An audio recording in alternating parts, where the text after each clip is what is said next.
Are you tired of keyword research that feels like guesswork? Learn how to find profitable keywords in under 3 minutes using Semrush's Keyword Magic tool.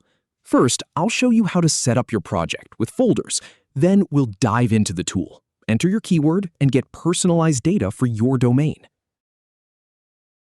First, head over to Semrush Folders to keep your data organized. Click the Search button, then choose Keyword Magic Tool from the dropdown. Now click on Keyword Magic Tool to open it up. Once there, click on Free Keyword Research Tool to review the options. Enter your target keyword in the search box. Then enter a domain to get personalized data for that site. Click on US or select any country you want to target.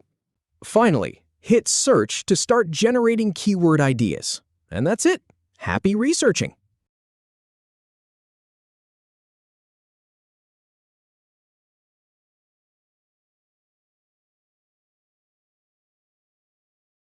If you have any feedback or if any info is inaccurate, please leave a comment below. We'll do our best to answer or redo the video if needed.